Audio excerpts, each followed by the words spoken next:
दोस्तों, मैं हूं डॉक्टर अमरीश खारी और आप देख रहे हैं डॉक्टर खारी। आज की इस वीडियो में R55 के बारे में बात करेंगे। डॉक्टर रैकपैक फार्मा कंपनी R55 के नाम से एक ड्रॉप बनाती है। इस वीडियो में हम जानेंगे कि इस दवाई के क्या फायदे क्या नुकसान है, किन बीमारियों और किन लक्षणों में ये दवाई दी जाती है, कौन सी होम्योपैथी दवाई है इसमें डली है।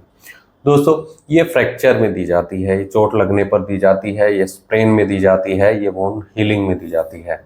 कुल मिलाकर अगर पेशेंट को किसी भी वजह से या कैसी भी चोट लगी है और उसके बाद जो घाव हुआ है वो ठीक नहीं हो रहा है या फ्रैक्चर की शिकायत आ गई है, हड्डियां टूट गई हैं, डिसलोकेट हो गई हैं, ऐसे में कई बार जॉइंट डिसलोकेट होने पर भी ये दवाई असरदार रहेगी।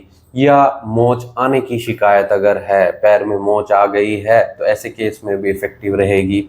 ये चोट में दी जाने वाली दवा है। ये कब कब दी जाएगी? स्पोर्ट्स इंजरी में दी जाएगी, ये टेंडन के स्ट्रेन में दी जाएगी, सॉफ्ट टिश्यू इंजरी में दी जाएगी, ये मोच आने पर दी जाएगी, जॉइंट डिसलोकेट होने पर दी जाएगी, सेल्फ इंजरी में दी जाएगी, मांसपेशियों की चोट लगने पर यह दवाई दी जाएगी, बोन फ्रैक्चर में यह दवाई दी जाती है, पोस्ट ट्रोमेटिक ब्लीडिंग में दी जाती है, या वुंड में लगातार ब्लीडिंग देखने को मिल रही है, वुंड हील नहीं हो रहा है, तब ये दवाई दी जाएगी।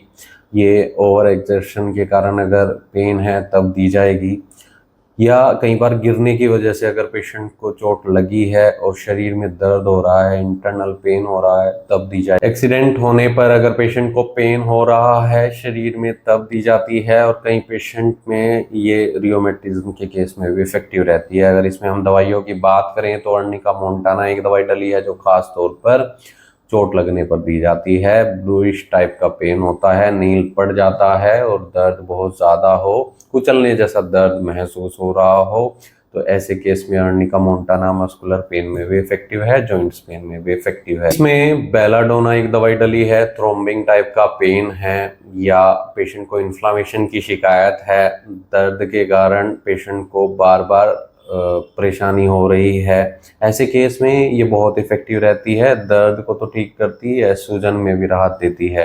इसके अलावा इसमें कैलेंडुला है, इन्फेक्शन होने पर ये दवाई दी जाती है।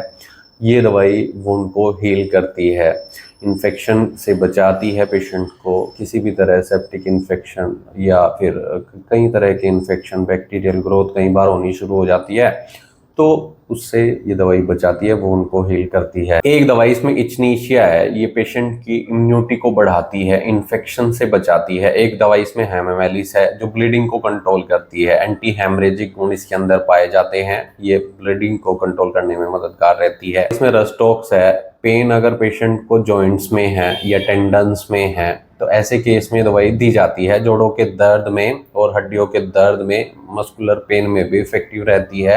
जकड़न के साथ अगर दर्द हो रहा है तभी दवाई दी जाएगी। दोस्तों, एक दवाई इसमें रूटा है जो कनेक्टिव टिश्यू में इंजरी हो गई है उसको ठीक करने में मददगार रहती है। ये रीजनरेट करने का काम करती है टिश्यूज के लिए और इंजरी को हील करती है।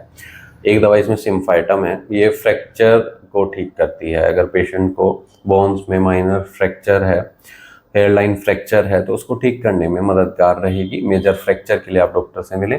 तो ये इन दवाइयों का कॉम्बिनेशन है जो डॉक्टर की निगरानी में पेशेंट को दिया जाता है। अगर आपको ऐसी कोई शिकायत है तो तुरंत अपने डॉक्टर से मिले या दिए गए व्हाट्सएप नंबर पर हमसे संपर्क कर इलाज या सलाह ले सकते हैं। जिसकी कॉमन डोज है ना, दिन में 3 से 4 बार तो क्रोनिक केस में दिया जाता है, 10 से 15 बूंदे आधे कप पानी में डालकर। एक्यूट केस में 6 से 7 बार इसे दे सकते हैं, 5 से 10 बूंदे थोड़े पानी में डालकर। वीडियो देखने के लिए धन्यवाद। चैनल को सब्सक्राइब करें और कमेंट सेक्शन में ज़रूर बताएं कि हमारी वीडियोस आपको कैसी लगती हैं। Thank you.